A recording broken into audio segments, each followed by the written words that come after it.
উপস্থিত প্রিয় মুসলমান ভাইয়েরা, তাওহীদি জনতা, কোরআন প্রেমিক ভাইয়েরা, আপনারা সকলে কেমন আছেন? আলহামদুলিল্লাহ, আলহামদুলিল্লাহি রাব্বিল আলামিন। আমি আপনাদের দোয়া এবং আল্লাহ পাকের দয়া আলহামদুলিল্লাহ ভালো রেখেছেন। আমরা যেহেতু একটি মাদ্রাসার ইসলাহি মাহফিলে উপস্থিত হয়েছি, আমি সংক্ষিপ্ত কিছু সময় ছোট্ট একটি সূরা আপনাদের সামনে তেলাওয়াত করেছি। যতটুকু পারি আলোচনা রাখার চেষ্টা করব। আল্লাহ পাক যেন তার এই গোলামকে কিছু কথা আপনাদের সামনে উপস্থাপন করা তৌফিক দান করেন। সকলে বলুন আমিন। আমার কোনো জ্ঞান নাই, জ্ঞান দেওয়ার মালিক কে? ক্বালু সুবহানাকা লা ইলমা লানা ইল্লা মা আল্লামতানা ইন্নাকা আনতাল আলিমুল হাকীম। বলুন সুবহানাল্লাহ। জ্ঞান দেওয়ার একমাত্র মালিক কে?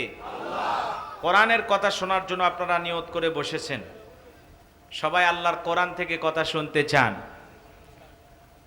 এই কোরআনের রং যদি দেখতে চান, কোরআনটা যে কত সুন্দর, যারা তিলাওয়াত করে তারা মজা বোঝে, কিন্তু এর আসল স্বাদ, এর আসল মজা পাবো সেই দিন কোরআন দিয়ে জমিনটা পরিচালনা হবে যেই দিন। কোরআনের যে একটা রং আছে, আলাদা একটা স্বাদ আছে, মজা আছে, এই স্বাদ মজা যদি উপভোগ করতে চান তাহলে কোরআন দিয়ে সমাজটা পরিচালনা করা লাগে। তাহলে আসলেই যে ইসলাম শান্তির ধর্ম, এটা বাস্তবায়ন হবে ইনশাআল্লাহ।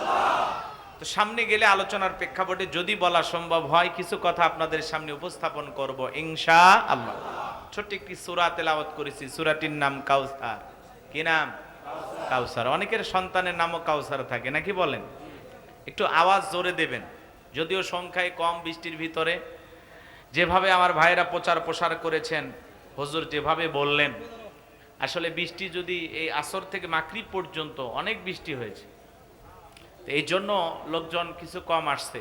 আর আপনাদের যে রাস্তার যে অবস্থা, যে মাটি, দাঁড়ায় থাকা যায় না, অনেকে পড়ে যেতে পারে, তাই না? আবার এইটুকু রাস্তা একটু খারাপও আছে। এই জামানায় এরকম রাস্তা কল্পনাও করা যায় না। কথা বোঝেন নাই? হ্যাঁ, এখন প্রতিশ্রুতি দেওয়ার অনেক লোক পাইবেন সামনেও, কিন্তু আসলে কাজের বেলায় বলেন পালন করে, প্রতিশ্রুতি পালন করে না। আসলেই বলবে আপনাদের এই দুর্ভোগ, এই যে রাস্তা কাঁচা, টেনশন না, আগামীতে আমার সাথে আপনারা থাকবেন, আমাকে সাপোর্ট দেবেন, সহযোগিতা করবেন, আমি এই কাঁচা রাস্তা পাকা করে দেব। এই কথা বলে তালগোল পাকাইয়া আপনাদের আবেগ ভালোবাসা সব নিয়ে যায়, 5 বছরে আর খবর পাবেন না। কথা বলেন না কেন? মাহফিলে দাওয়াত দেবেন, ওই চামচা থাকে, চামচা বোঝেন তো, ছোটখাটো পাতি নেতা, ওর হাতে একটা খাম ধরায় দিবে 5,000 টাকা। উনি আবার এসে মাইকে বলে আমার নেতা বিশেষ কাজে সিঙ্গাপুর, উনি আসতে পারে নাই, 5,000 পাঠাইছে, এই বলে 5 বছর কাটাইয়া দিবে। কথা বলেন তো? অনেকে রাগ করতেছেন আমার এই কথাগুলো শুনে, তাই না? শুধু আলোচনা করলে হবে না, বাস্তবতার আলোকে কিছু কথা বলতে হবে। যদি বলি কষ্ট পাবেন না তো ইনশাল্লাহ। কোরআনের হক কথা শুনতে সবাই রাজি আছেন তো ইনশাল্লাহ? দলমত নির্বিশেষে কারা কারা কোরআনের হক কথা শুনতে চান? 2 হাত তুলে আল্লাহকে দেখান। লিল্লাহি তাকবীর, আল্লাহু আকবার, লিল্লাহি তাকবীর, আল্লাহু আকবার। আল কোরআনের আলো, আল হাদিসের আলো, দুনিয়ার মুসলিম, সারা বিশ্বের মুসলিম, তোমার নেতা আমার নেতা, তোমার নেতা আমার নেতা, লিল্লাহি তাকবীর। আল কোরআনের আলো, আল হাদিসের আলো, দুর্নীতির আলো। অনেকে ঝোঁকে তালে বলেই ফেলেছেন, দুর্নীতির আলো ঘরে ঘরে জ্বালো। বাংলাদেশে দুর্নীতি দমন কমিশন আছে না নাই? এরপরে দেশে দুর্নীতি কমেছে নাকি ডিজিটাল কায়দায় বেড়েই চলেছে? দিন যত গড়াচ্ছিল দুর্নীতির পাল্লা তত ভারী হচ্ছিল। কথা বলেন ঠিক কিনা? আমরা আছি আমাদের প্রিয় মাতৃ বাংলাদেশ, দুর্নীতি মুক্ত আল্লাহ কবুল করুন, চিল্লা বলুন আমিন।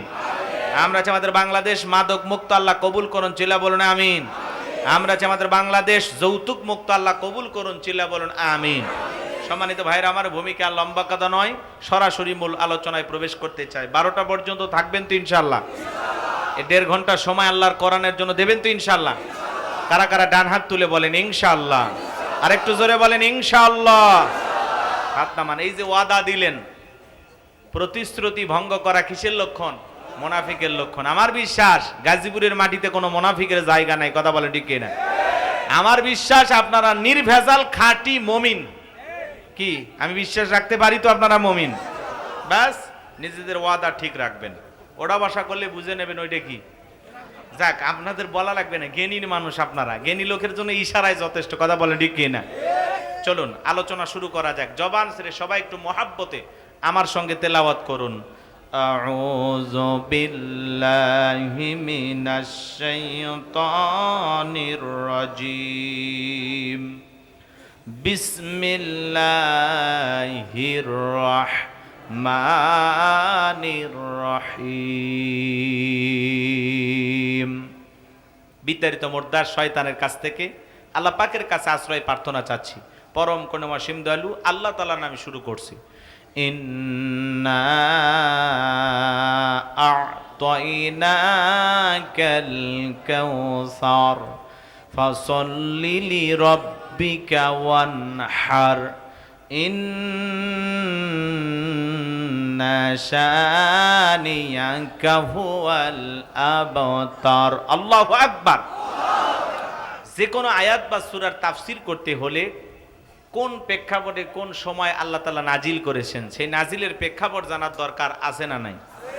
আরবিতে বলা হয় শানে নজুল। যদি শানে নজুল আলোচনা করা হয় তাহলে তাফসীর বুঝতে সহজ হয়। পবিত্র কোরআনুল কারীমের এদিক খেয়াল করেন, কষ্ট হচ্ছে আপনাদের? আমি আপনাদের সামনে যে আয়াতে কারিমাগুলো তেলাওয়াত করেছি পবিত্র কোরআনুল কারীমের 108 নাম্বার সূরা। মোট আয়াত আছে 3টি, রুকু আছে 1টি। বিশ্বনবীর মক্কার জিন্দেগিতে আল্লাহ তাআলা এই সূরাটি নাজিল করেছেন। এই নাজিলের সময় প্রেক্ষাপটটা কেমন ছিল, কোন প্রেক্ষাপটে আল্লাহ তাআলা তার হাবিবের উপরে সূরা কাউসার নাজিল করেছেন সেই নাজিলের প্রেক্ষাপট জানার দরকার আছে না নাই? এরপরে আমরা মূল তাফসিরে প্রবেশ করব ইনশাআল্লাহ। কষ্ট হবে? তাহলে সূরার নাম একটু জোরে বলেন, কি নাম? আর একটু জোরে, আরো জোরে, উঠেই যাবে। হ্যাঁ, একটু মিছিল করার অভ্যাস করেন। 16 বছর মিছিল করতে পারেননি, সামনে মিছিল করার দিন আসবে ইনশাআল্লাহ। হ্যাঁ, একটু মাঝে মাঝে আমার সাথে কথা বলবেন। আমি করব ওয়াজ, আপনারা দেবেন আওয়াজ, জবাব দিবেন ঠিক ঠিক, আলোচনা হবে কমপ্লিট। শ্রোতাদের স্পিরিটে বারে বক্তার হিট, আলোচনা হবে জায়গা মতো ফিট। আগে বলতাম কিছু আজ প্যান্ডেলে কিছু আজ অ্যাঙ্গেলে, এখন আর অ্যাঙ্গেলে না, যা বলবো সব ডাইরেক্ট। অ্যাঙ্গেলে বলার দিন শেষ, ডাইরেক্ট বলার বাংলাদেশ। আগে আমরা ভয় করি নাই, আর এখন তো ভয় করার প্রশ্নই আসেন। কি বলেন? কষ্ট হচ্ছে আপনাদের? হক কথা বললে বিরক্ত হবেন না তো ইনশাআল্লাহ? চলুন সম্মানিত ভাইয়েরা আমার, কোন প্রেক্ষাপটে আল্লাহ তাআলা তার হাবিবের উপরে সূরা কাউসার নাজিল করেছেন? বিশ্বনবীর প্রিয় সাহাবী হযরতে আনাস রাদিয়াল্লাহু তাআলা আনহু বলেন, নবীজি কাবার হাতিমে হেলান দিয়ে বসা। আমি তাকায় দেখি নবীজির মনটা ভীষণ খারাপ, মুখটা মলিন, চোখের কোনা দিয়া অশ্রু ঝরতেছে। হযরতে আনাস ডেকে বলেন, কিছুটা সময় অতিবাহিত হয়ে যাওয়ার পরে আমি তাকায় দেখি আমার নবীজি মুস্কি মুস্কি হাসতেছেন। বলুন সুবহানাল্লাহ। হযরতে আনাস ডেকে বলেন, নবী গো, এই মাত্র দেখলাম মনটা খারাপ, মুখটা মলিন, চোখের কোনা দিয়ে অশ্রু ঝরতেছে, আবার কেন এবার মুস্কি মুস্কি হাসেন? আমার নবী ডেকে বলেন, আনাস, আমার কষ্টের কারণটা কি, আমার দুঃখ পাওয়ার কারণটা কি তোমরা জানো? কে তোমার মুস্কি হাসি দেওয়ার কারণটা কি তোমরা জানো না?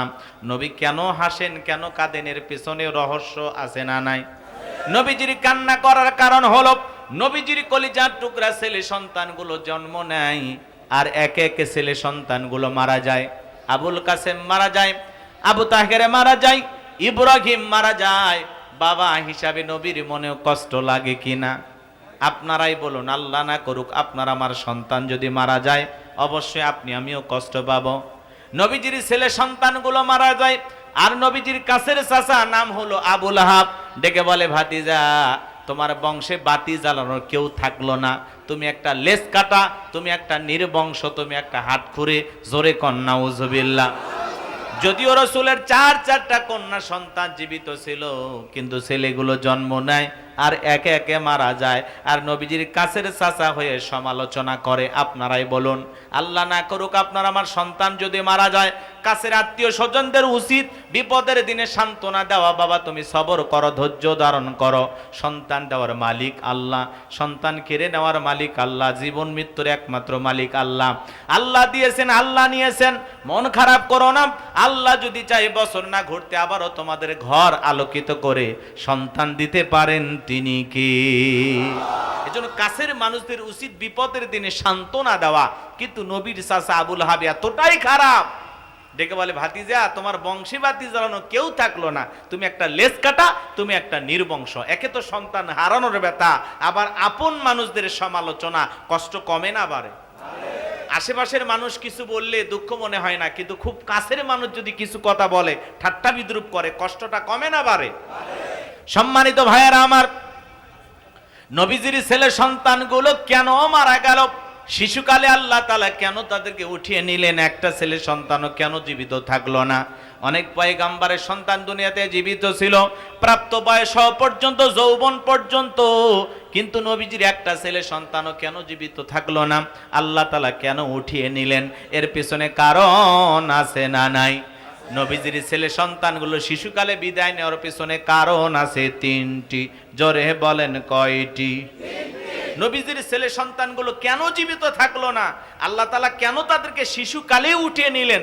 এর পিছনে যে তিনটি কারণ আছে, নবীর উম্মত হিসেবে জানতে মনে চায় না? কি সেই তিনটি কারণ? কারা কারা শুনবেন? দুই হাত তুলে আল্লাহকে দেখান। লিল্লাহে তাকবীর, লিল্লাহে তাকবীর। হাত নামান। কি সেই তিনটি কারণ, কি সেই রহস্য? যদি আমি বলতে চাই, 3 নাম্বার আয়াতের আলোচনা করা লাগবে। আমি কি 1 নাম্বার আয়াত বাদ দিয়ে 3 নাম্বারে যাব, নাকি আস্তে আস্তে শুরু করা যাক? ধৈর্য আছে তো ভাই ইনশাল্লাহ? সম্মানিত ভাইয়েরা আমার, একে তো সন্তান হারানোর ব্যথা, আপন মানুষদের সমালোচনা, অন্যদিকে সাহাবা ইকরাম যারাই কালেমা পড়ে মুসলমান হয়, কাফের বেঈমানরা তাদের উপর নির্যাতন ও জুলুমের স্টিম রোলার চালায়। হযরতে বেলাল তখনও কালেমা পড়ে মুসলমান হন নাই। নবীজি রাতের বেলায় দারুল আরকামে বসা, হযরতে বেলাল বিশ্ব নবীর দরবারে উপস্থিত হলেন। নবীজির চেহারা মোবারকের দিকে তাকাইয়া বেলাল দেখে বলেন, নবী গো, আপনার চাইতে সুন্দর মানুষ আমি জীবনে কোনোদিন দেখি নাই, বলুন সুবহানাল্লাহ। আপনার আমার নবী কতটা সুন্দর ছিলেন জানেন? হযরতে জাবের রাদিয়াল্লাহু তাআলা আনহু বলেন, পূর্ণিমা রাত আমি রাসূলের বাড়িতে গিয়েছিলাম, সেদিন দেখেছিলাম চাঁদ উদয় হয়েছে 2টা, একটা চাঁদ আসমানে আর একটা চাঁদ জমিনে। আমি একবার আসমানের চাঁদের দিকে তাকাই, আর একবার বিশ্বনবীর চেহারার দিকে তাকাই।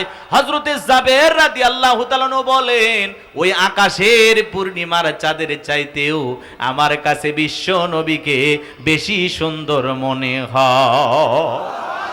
আপনার আমার নবী কতটা সুন্দর ছিলেন জানেন? আম্মা জান আয়েশা রাদিয়াল্লাহু তাআলা আনহা ডেকে বলেন, যারা ইউসুফ নবীর চেহারার দিকে তাকাইয়া মিশরের নারীরা ফল কাটতে গিয়ে আঙ্গুল কেটে ফেলে দিয়েছিল, ওরা যদি একবার আমার বিশ্ব নবীর চেহারার দিকে তাকাইতো, শুধুমাত্র আঙ্গুল নয়, আঙ্গুল কাটতে কাটতে, হাত কাটতে কাটতে কখন যে নিজের কলিজা কেটে দুফাক করে দিত, মুহূর্তের জন্য টের পাইতো না। আপনার আমার নবী এতটাই সুন্দর। আম্মা জান আয়েশা দেখে বলেন, ও দুনিয়ার মানুষ, তোমাদের একটা সূর্য আছে, আমি আয়েশারও একটা সূর্য আছে। তোমাদের সূর্য উদয় হয় দিনের বেলায়, আর আমি আয়েশার সূর্য উদয় হয় রাতের বেলায়। আম্মা জান আয়েশা একদিন সেলাইয়ের কাজ করতেছিলেন, হাত থেকে সুইটা পড়ে গেল, বাতিতে কোনো তেল ছিল না, বাতি জ্বালাইতে পারলেন না, অপেক্ষায় বৈশা থাকলেন। বিশ্বনবী যখন এশার সালাত আদায় করার পরে ঘরের ভিতরে প্রবেশ করলেন, নবীজি ঘরের ভিতরে প্রবেশ করে সর্বপ্রথম আম্মা জান আয়েশাকে সালাম দিলেন। নবী ঘরে ঢুকে স্ত্রীকে কি দিলেন? এই ছেলে, এটা গল্প করার জায়গা, দুইজন আলাদা হয়ে যাও। তোমরা কথা বললে আমার কষ্ট হবে বাবা, আমি আজকে বলবো, তোমরা শুনবা, ঠিক আছে?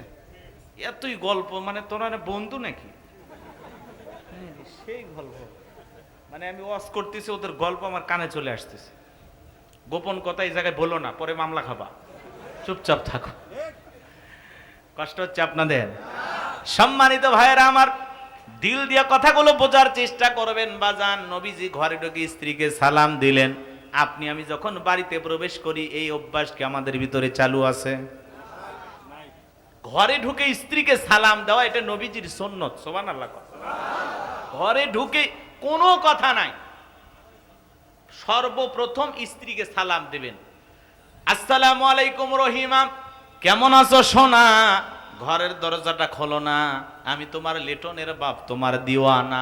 বউ খুশি হয়ে দরজা খুলবে, কথা বলেন ঠিক কি না? কিন্তু আপনার আমার ব্যবহার এত মিষ্টি না, সুন্দর না। ঘরে দরজা যা রাগান্বিত হয়ে ডাক দেয়, এ রুবেলার মা, এ দরজা খোল। বেশি দেরি হলে দরজা ভাঙ্গে ফেলে দিয়া, আজ তোর পিঠের ওপর কি যে হবি রে। ভিতর থেকে বউ বলে, এটা স্বামী না সেকেন্ড আজরাইল। এইরকম হলো আপনার আমার ব্যবহার। এই জন্য তো দেখা যাচ্ছে স্বামী হইয়া বউক মারে টুকরো টুকরো করতেছে। কথা কর না কে? স্বামী হইয়া বউক খুন করে ফেলতেছে। একটা স্বামী তার স্ত্রীকে হত্যা করে টুকরো টুকরো করতেছে, একটা স্ত্রী তার স্বামীকে হত্যা করে টুকরো টুকরো করতেছে। দাম্পত্য জীবনে সুখ নাই, শান্তি নাই, ভালোবাসা নাই। এই যে বগুড়া শহরে হরিগাড়ি নাম এলাকার ওই জায়গায় প্রেমের প্রস্তাব প্রত্যাখ্যান করার কারণে ওই ছেলে রাগান্বিত হইয়া একটা ৭০ বছরের বৃদ্ধা নারী তা গলা কেটে জবাই করছে। তার একটা ভাবি ছিল, সে আগায় আসছে, তাকেও জবাই করছে। যেটা প্রেমিকা ছিল তারে জবাই করতে যা ব্যর্থ হয়ে গেছে। ওই জায়গায় ইমোশনাল হয়ে গেছে, প্রেমিকা ঠিক মতো হত্যা করতে পারেনি। তাহলে ওই বৃদ্ধ ৭০ বছরের মহিলার কোনো অপরাধ আছে? হ্যাঁ, যে ভাবিটাকে হত্যা করেছে তার একটা দুধের বাচ্চা আছে, এই শিশুটার দায়িত্ব কে নেবে? এই বখাটা ছেলে যেই চাকু দিয়ে হত্যা করেছে, প্রশাসনের লোকজন সেই জায়গায় নিয়ে গেছে যে চাকুটা কই ফেলাইছে, চাইনিজ চাকু বোঝেন নাই, নিয়ে গেছে লোকজন। এইবার প্রশাসনের গাড়ি ঘেরাও করে আসামিকে ছিনিয়ে নেওয়ার চেষ্টা করতে, যে কিসের বিচার, আগে আমরাই গণধোলাই দিই। এই হত্যাকারীকে ছিনিয়ে নেওয়ার জন্য অনেক চেষ্টা করেছে লোকজন, বাধা দিয়েছে, প্রশাসনের লোকজনের সাথে ঠেলাঠেলি হয়েছে। তারা পরিস্থিতি বেসামাল দেখা অতি দ্রুত সেখান থেকে স্থান ত্যাগ করতে বাধ্য হয়েছে। আজকে বাংলাদেশে প্রেমের প্রস্তাব প্রত্যাখ্যান করার কারণে গলা কেটে হত্যা করা হচ্ছে। কথা বলেন না কেন? এই বগুড়া শহরে আর একটা ঘটনা আপনারা শুনেছেন কয়েকদিন আগে। বাবার কাছে বিয়ের প্রস্তাব দিয়েছে, মেয়ের বয়স মাত্র 14 বছর। বাবা বিয়ে দিতে রাজি হয়নি। সেই রিক্সা চালক, অটো চালক বাবাকে ধরে নিয়ে যায়, সাঙ্গ পাঙ্গ ক্যাডার মাস্তান মিলে, বোঝেন নাই, পাওয়ারে আসেনি, আসে আগেই পাওয়ারের গরম। কি বোঝেন নাই? বোঝেন নাই? এমন গরম দেখাইছে, বেচারাকে হত্যা করছে। মেয়ের বাবা বিয়ে দিতে রাজি হয়নি, এই জন্য মেয়ের বাবাকেই হত্যা করছে। এরা মানুষ না জানোয়ার? জোরে বলেন। প্রেমের প্রস্তাব প্রত্যাখ্যান করার কারণে কেন তার পরিবারের লোকজনকে হত্যা করা হলো? আজকে বাংলার জমিনে হত্যাকাণ্ড বেড়েই যাচ্ছে, যেখানে সেখানে মানুষকে হত্যা করা হচ্ছে। এই সমাজে আল্লাহর আইন চালু হলে এই হত্যাকাণ্ডের ঘটনা ঘটবে না। কথা বলেন ঠিক কিনা? চলুন সামনে যায়, আল্লাহর আইন কিভাবে চালু করতে হবে সেই প্রেক্ষাপটে কথা হবে ইনশাআল্লাহ। আল্লাহর বিধানে শান্তি, আল্লাহর বিধানে মুক্তি, আল্লাহর বিধান এই জমিনে চালু না হওয়া পর্যন্ত এই সমস্ত নোংরামি হত্যাকাণ্ড বন্ধ হবে না। কথা বলে ঠিক কিনা? সম্মানিত ভাইরা আমার, দিল দিয়া কথাগুলো বোঝার চেষ্টা করবেন। আমি যে কথা বলতে চাচ্ছিলাম বাজান, ঘরে ঢুকে বিবিকে সালাম দিবেন, দেবেন তো ইনশাআল্লাহ। লোকজন যদি না থাকে বইয়ের হাতটা ধরে মুসাফা করবেন। এ যুবক, কার হাত? এ কথা কয় না, বিয়ে করো নাই বাবা, একটু জোরে কথা বলেন। কার হাত? বইয়ের হাত। পাশের বাড়ির ভাবির হাত না, ধরলে ঝাঁটা দিয়ে পিটাবে। বইয়ের হাত ধরে মুসাফা করবে। একেবারে লোকজন যদি নাই থাকে, ফাঁকা ময়দান যদি হয়, বইয়ের সাথে কোলাকুলিও সেরে নেবেন। একসাথে যদি এই 3টা আমল করতে পারেন, আপনাদের দাম্পত্য জীবনে কোনোদিন বিচ্ছেদ হবে না, তালাকের ঘটনা ঘটবে না, স্বামী স্ত্রীর মধ্যে কোনো অশান্তি দেখা দেবে না। আল্লাহর পক্ষ থেকে আপনাদের দাম্পত্য জীবনের ওপরে রহমত নাজিল হবে। বলুন সুবহানাল্লাহ। সালাম, মুসাফা, কোলাকুলি একসাথে। কার সাথে? বইয়ের সাথে। হ্যাঁ, এটা মাথায় রাখা লাগবে। মহিলারা খুশি হয়ে গেছে, কিন্তু আমাদের জীবন এমন জীবন, স্বামীও সালাম দেয় না, বউও সালাম দেয় না, দুইজনে বোবা। স্বামী স্ত্রীর মধ্যে সালাম আদান প্রদান হলে একে অপরের প্রতি শ্রদ্ধা, ভক্তি, বিশ্বাস, ভালোবাসা বেড়ে যায়। কথা কয় না? যে স্বামী তার স্ত্রীকে জবান দিয়ে সালাম দেবে আর যে স্ত্রী সালামের উত্তর দিবে, উভয়ের জবান দিয়ে কখনোই একে অপরকে অশ্লীল গালিগালাজ করতে পারবে না, সেই গালি আসবেই না। কি? আজকে দাম্পত্য জীবনে সুখ আর শান্তি পেতে হলে রসুলের 4টি রোমান্টিক সুন্নত আছে, আমল করা লাগবে। এই 4টি সুন্নত যদি আপনারা আমল করতে পারেন, আমি লিখে দেব, গ্যারান্টি দেব, মৃত্যু পর্যন্ত আপনাদের কোনোদিন তালাকের মতো ঘটনা ঘটবে না। 4টি সুন্নত আমল করা লাগবে স্বামী স্ত্রী উভয়কে। কি বলেন? 4টি সুন্নত কি কি শুনবেন তো ইনশাআল্লাহ।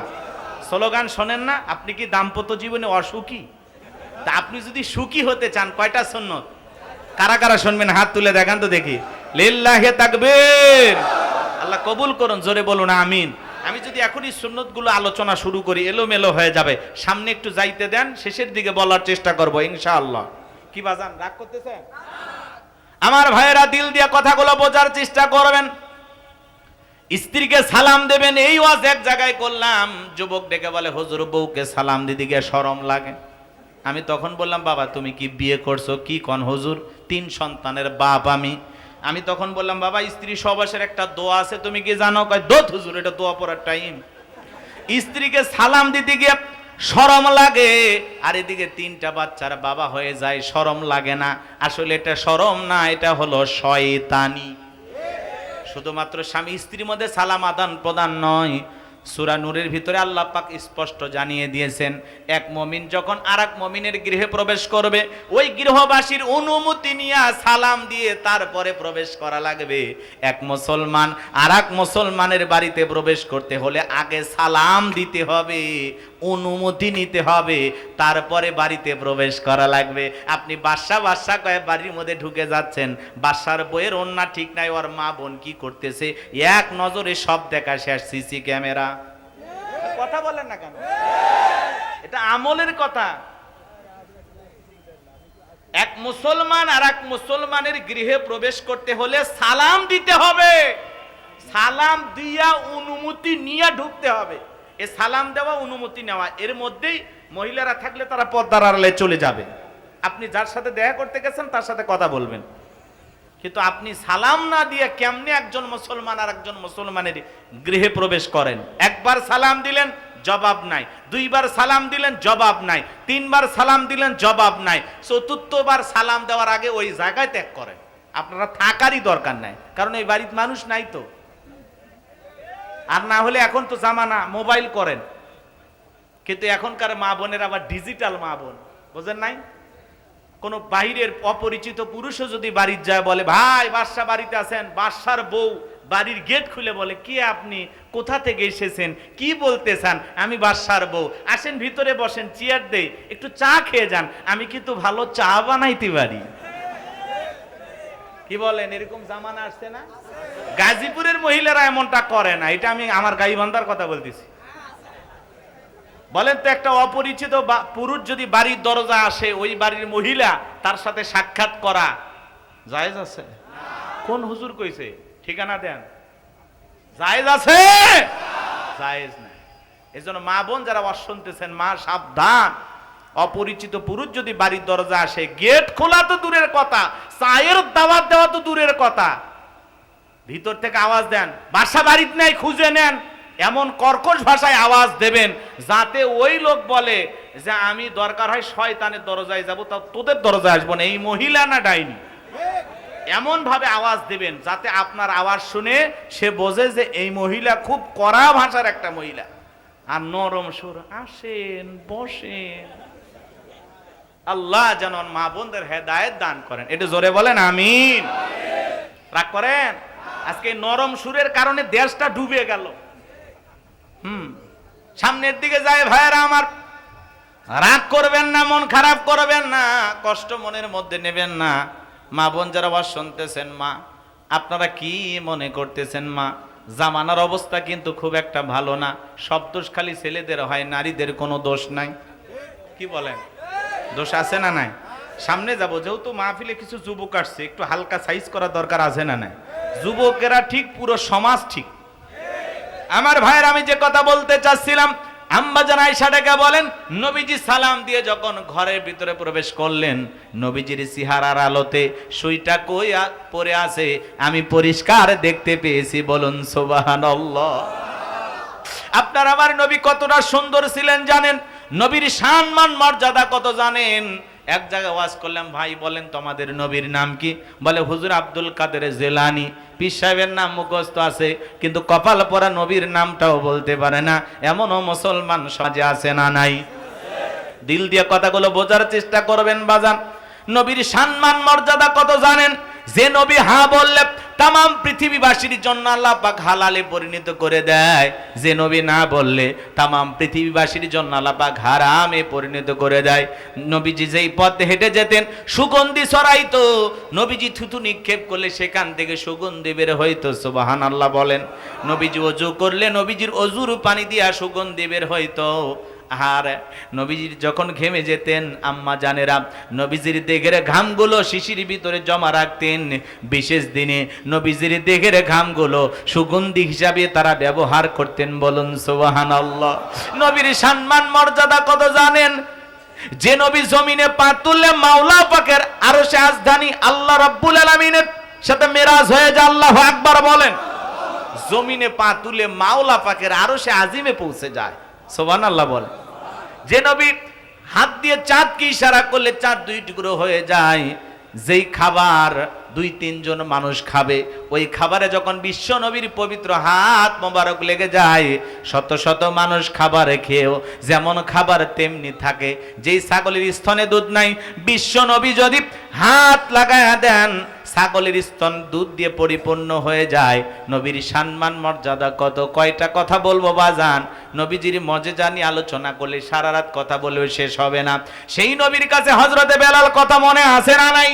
হযরতে বেলাল দিকে বলেন, নবী গো, আপনার চাইতে সুন্দর মানুষ আমি জীবনে কোনোদিন দেখি নাই। ও নবী, আপনি কালেমার দাওয়াত দেন, ইসলামের প্রচার প্রসার করেন, দয়া করে আমারে কালেমা পড়ে মুসলমান বানায় দেন। বিশ্ব নবী হযরত বেলালকে পড়ায় দিলেন, লা ইলাহা ইল্লাল্লাহু মুহাম্মাদুর রাসূলুল্লাহ সাল্লাল্লাহু আলাইহি ওয়াসাল্লাম। হযরতে বেলাল কালেমা পড়ে মুসলমান হয়ে গেল। নবী আমার ডেকে বলে, বেলাল, ইসলামের অবস্থা এখন ভালো না, কালেমা পড়েছ আপাতত প্রকাশ করা যাবে না। আপনারা বলেন তো বাজান, ইসলামের অবস্থা কি সব সময় ভালো থাকে? আজও তামাম পৃথিবীর দিকে তাকায় দেখেন, যেখানে মুসলমান সেখানে নির্যাতন জুলুম আছে না নাই? আজও ফিলিস্তিনের জমিনে নেতানিয়াহুর নেতৃত্বে মুসলমানদেরকে হত্যা করা হয়। মনে রাখবেন বাজান গো আমার, ফিরাউনের যেমন জায়গা হয় নাই, নমরুদের যেমন জায়গা হয় নাই, যেই নেতানিয়াহু মুসলমানের রক্ত দিয়ে হাত রাঙাইতেছে, ওই জালেমের জায়গা পৃথিবীর জমিনে হবে না। সম্মানিত ভাইয়েরা আমার, চলুন আমি যে কথা বলতে চাচ্ছিলাম, নবী আমার ডেকে বলে, বেলাল, ইসলামের অবস্থা এখন ভালো না, কালেমা পড়েছ আপাতত প্রকাশ করা যাবে না। হযরতে বেলাল ডেকে বলে, নবী গো, আমার জীবনের কোনো দাম নাই। আমার মরি বোমাইকে বলেছিলাম উট দুম্বা ছাগল পেশাব পায়খানা করে, এই ঘরে থাকতে আমার বড় কষ্ট হয়। ওমায়ে ডেকে বলে, বেলাল, উট দুম্বা ছাগলের দাম আমার কাছে আছে, কিন্তু তোর মতো কালো হাফসি বেলালের দাম আমার কাছে নাই। জোরে কন নাউজুবিল্লাহ। আমার ভাইয়েরা, যে কথা বলতে চাচ্ছিলাম বাজান, দিল দিয়া কথাগুলো বোঝার চেষ্টা করবেন। বেলাল ডেকে বলে, নবী গো, আপনি শুধু আমাকে দোয়া করে দেন, মৃত্যু পর্যন্ত যেন আমি কালেমার পথে টিকে থাকতে পারি। এই কথা বলে হযরতে বেলাল চলে গেলেন। পরের দিন সকালবেলা অন্য অন্য চাকর বাকর যারা আছে নালিশ নিয়ে চলে গেল মায়ের কাছে। যা বলে, অনেকটা বেলা হয়ে গেছে, সূর্য উদয় হয়ে গেছে, এখন পর্যন্ত বেলাল দরজা খোলে নাই, উট দুম্বা ছাগলের পেশাব পায়খানা পরিষ্কার করে নাই। এই কথা শোনার পরে ওমায়ে এমনি বেলালকে দেখতে পারে না, তার উপর আবার অভিযোগ পাইছে। দরজা এসে ডাক দেয়, বেলাল দরজা খোল। হযরতে বেলাল দরজা খোলে না, জোরে করে ধাক্কা মারছে, যখন দরজা খুইলা গেছে, এইবার ওমায়ে তাকায় দেখে যেই রাত্রিতে হযরত বেলাল কালেমা পড়ে মুসলমান হয়েছে, ওই রাত্রিতে একটা উট দুম্বা ছাগলের কাছে কোনো পেশাব পায়খানা নাই। বলেন মারহাবা। এইবার ওমায়ে ডেকে বলে, এ চাকরের দল, বেলালের বিরুদ্ধে মিথ্যা অভিযোগ দাও। তোমরা যখন ঘুমাচ্ছিলে বেলাল তখন ময়লা আবর্জনা পরিষ্কার করেছে, তাকায় দেখো না একটা উট দুম্বা ছাগলের কাছে কোনো পেশাব পায়খানা নাই। যাও যাও, নিজেদের কাজ করো, বেলালের বিরুদ্ধে কোনো অভিযোগ আমি শুনতে চাই না। এ কথা বলে ওদেরকে তাড়িয়ে দিলেন। এক পা দুপা করে হযরতে বেলালের কাছে চলে গেলেন। কাছে যায় দেখেন হযরতে বেলাল দেলে পিঠটা লাগায়া জিহ্বা নাড়ায়া জিকির করে কার। এইবার হযরতে বেলালকে ওমায়ে যখন হালকা করে ধাক্কা মারছে, যখন জবান দিয়ে কালেমার আওয়াজ বের হয়েছে, তখন উমাইয়া শোনা মাত্রই ডেকে বলে, বেলাল তোর জবান দিয়ে কি শুনলাম, তুমি কি মুসলমান হয়েছো?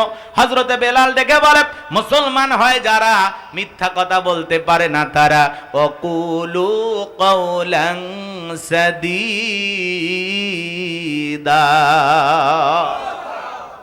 আল্লাহ রাব্বুল আলামিন বলেন, মুসলমান হবে যারা সত্য কথা বলবে তারা। মুসলমানেরা কখনো মিথ্যাবাদী হতে পারে না। কথা বলেন ঠিক কি না? দিল দিয়ে কথাগুলো বোঝার চেষ্টা করবেন বাজান গো আমার। এইবার উমাইয়া ডেকে বলে, এ বেলাল তুমি কি মুসলমান হয়েছো?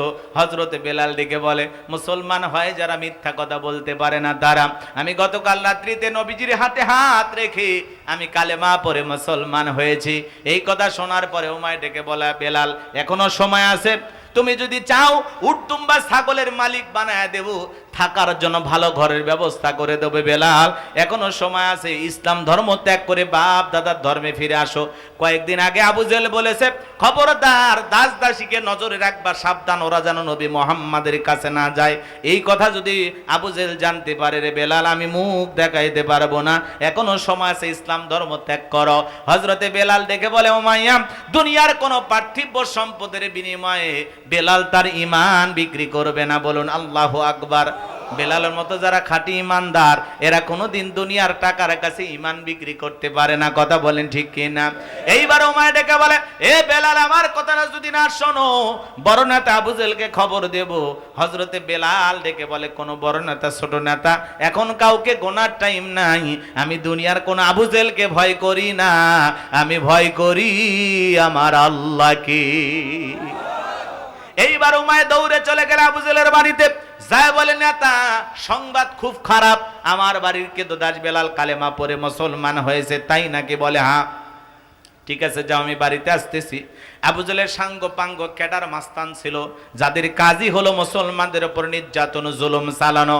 আজও তাম পৃথিবীর জমিনের দিকে তাকায় দেখবেন, জালেমদের বিশেষ একটা বাহিনী থাকে, যাদের কাজই হলো মুসলমানদের উপর নির্যাতন জুলুম চালানো। কথা বলেন ঠিক কিনা? আছে না নাই? এই আবু জেহেল কত বড় বদমাইশ ছিল জানেন? হযরতে আম্মার রাদিয়াল্লাহু তাআলা আনহু তার মাকে নিয়ে রাস্তা দিয়ে হেঁটে যাইতেছিলেন, পথে মধ্যে আবু জেহেলের সাথে দেখা। আবু জেহেল ডেকে বলে, আম্মার শুনলাম তুমি নাকি মুসলমান হয়েছ, তোমার মাও নাকি মুসলমান হয়েছে। হযরতে আম্মার ডেকে বলে, আবু জেহেল যা শুনেছেন সত্য, আমি এবং আমার মা কালেমা পড়ে মুসলমান হয়েছি। আবু জেহেল ডেকে বলে, আম্মার তুমি কি জানো এর পরিণতি কত ভয়ঙ্কর হতে পারে? হযরতে আম্মার ডেকে বলে, আবু জেহেল ইমানদারদের ভয় দেখায় কোনো লাভ নাই। আবু জেহেল বলে, সাহস বাইরে গেছে, ঠিক আছে দেখতেছি। এই কথা বলে তারা সাঙ্গ পাঙ্গ ক্যাডার মাস্তান দিয়ে হযরতে আম্মার এবং হযরতে সুমাইয়া রাদিয়াল্লাহু তাআলা আনহুকে বন্দী করলেন, খুঁটির সাথে বাঁধলেন। হযরতে আম্মারকে ডেকে বলে, আম্মার এখন যদি একটা খেলা দেখাই কেমন হবে বল। হযরতে আম্মার বলে, আবু জেহেল কি খেলা দেখাইবা?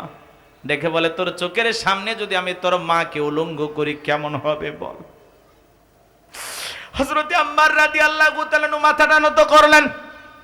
সুমাইয়া ডেকে বলে, আবু জেহেল রে ভয় দেখায় লাভ নাই। সন্তানকে ডেকে বলে, আম্মার বেঈমানদের কথায় কখনো ঈমান ছাড়বা না।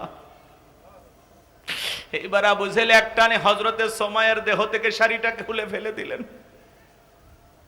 দেহের কাপড় যখন খুলে ফেলে দিলেন, হযরতে সুমাইয়া উলঙ্গ হয়ে জমিনের উপরে পড়ে গেল। আবু জেহেল ডেকে বলে, আম্মারের মাথাটা তাড়াতাড়ি উঁচু করে তুলে ধরো, সে একটু তার মাকে দেখে নি। হযরতে আম্মারের মাথা যখন উঁচু করে ধরা হলো, আম্মার মনে মনে কাঁদে আর ডেকে বলে, আল্লাহ এই দৃশ্য দেখার আগে জমিন যদি ফাঁক হয়ে যেত তবুও ভালো ছিল। সময় ওই পজিশন থেকে সন্তানকে ডেকে বলে, আমার সন্তান আম্মার বেঈমানদের কথায় কখনো ঈমান ছাড়বা না। এইবার আবু জেহেল বর্ষা দিয়ে সুমাইয়ার লজ্জাস্থানে এত জোরে আঘাত করলেন, ফিনকি দিয়ে রক্ত বের হয়ে গেল। সুমাইয়া শাহাদতের পিয়ালা পান করবে, এমন মুহূর্তে সন্তান আম্মারকে ডেকে বলে, আম্মা হয়তোবার বেশিক্ষণ আমি দুনিয়াতে থাকবো না, আমি শাহাদতের পেয়ালা পান করতে যাচ্ছি। ও আমার সন্তান আম্মার, আমি তোমাকে বলে যাই, আমি আমার নাকে জান্নাতের সুঘ্রাণ পাইতেছি। মরার আগে বলে যাই, বাবা বেঈমানদের হাজারো নির্যাতন জুলুম সহ্য করবা, কিন্তু বেঈমানদের কথায় কখনো ঈমান ছাড়বা না। আল্লাহু আকবার।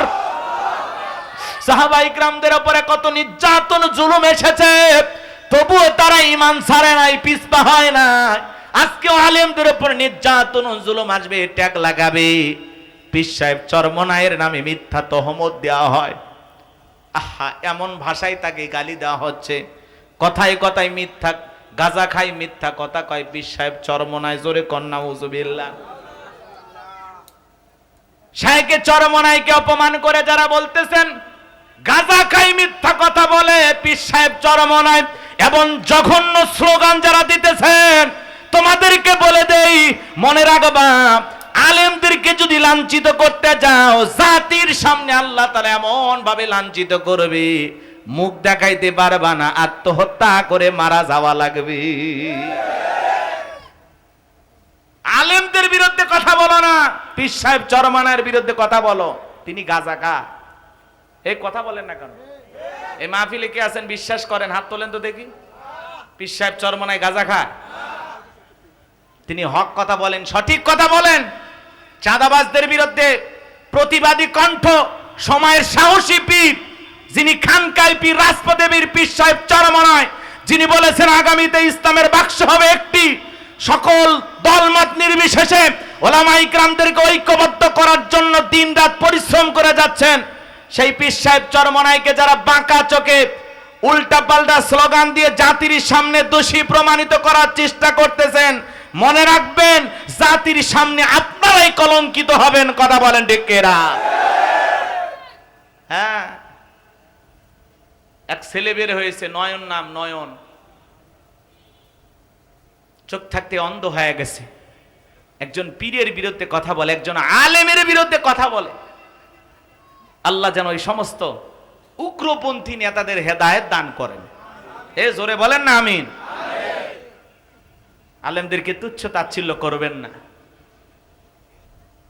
আলেমদের বিরুদ্ধে কথা বলে, রাজাকার রাজাকার। এই মুহূর্তে দেশ সার, দেশ আমাদের বাপ দাদার, ওদের নাকি বাপ দাদার দেশ। এই রাজাকার রাজাকার স্লোগান বইলা বিগত সরকারে যিনি ছিলেন সাবেক প্রধানমন্ত্রী, চেয়ার হারিয়েছেন একটি স্লোগানে, রাজাকারের। কথা বলেন না কেন?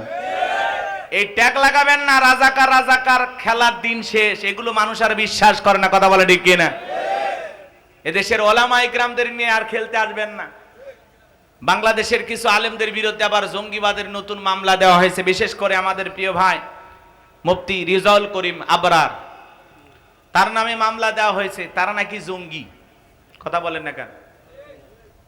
এই জঙ্গির নাটক করে একজন তো ক্ষমতা হারাইছে, তো এই মিথ্যা মামলা হামলা দেবেন না। আলেমরা কখনো জঙ্গি হতে পারে না। কথা বলেন ঠিক কিনা? এই জন্য রাজাকারের ট্যাগ লাগাবেন না, মৌলবাদ বলবেন না, জঙ্গিবাদ বলবেন না। এদেশের কোন ওলামায়ে কিরাম জঙ্গি হতে পারে না।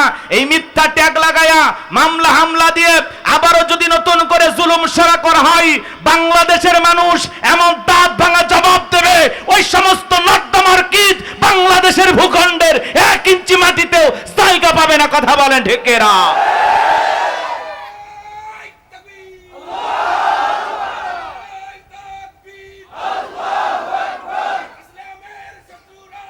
যারাই হক কথা বলে তাদেরকে জঙ্গির ট্যাগ লাগায়। কথা বোঝেন নাই? আমরা উচিত কথা কইলেই আমাদের বিরুদ্ধে জঙ্গির ট্যাগ লাগায়। কথা বলে না কেন? এখন উচিত কথা যদি কই, পিঠের ওপর দিয়া যাবি মই, এ আনন্দে কিছু লোক কিনা খাবে বগুড়ার স্পেশাল দই। যত দোষ নন্দ ঘোষ, সত্যটা বললে দোষ, করলে অন্যায়ের প্রতিবাদ, নামটা হবে তোমার জঙ্গিবাদ, নামটা হবে তোমার মৌলবাদ। এই জন্য এই জঙ্গিবাদের খেলার দিন শেষ। জঙ্গির নাটকের প্রধান পরিচালক ভারতে আছে। কথা কয় না? এই জন্য যে আলেমদেরকে কিছুদিন বন্দি রাখবেন, সামনে কয়েকটা বই দিয়ে বলবেন জিহাদি বই সহ গ্রেফতার, জিহাদ ফরজ। এই কথা কয়, এই জন্য হিসাব করে দাড়ি টুপি দেখে জঙ্গির ট্যাগ লাগায় জেলখানায় ভরবেন, ওই দিন চলে গেছে। আগামীতে কোন আলেমের বিরুদ্ধে যদি জঙ্গির মামলা নাই, মনে রাখবেন যারা মামলা করবে আর যারা মামলা নেবে হুঁশিয়ার হয়ে যান, সাবধান হয়ে যান। অপরাধ প্রমাণিত হওয়ার আগে বাংলাদেশের কোন আলেমের বিরুদ্ধে জঙ্গির ট্যাগ লাগানোর সাহস যেন কেউ না পায়। কথা বলে ডেকে না, সবাইকে প্রতিবাদী হওয়া লাগবে।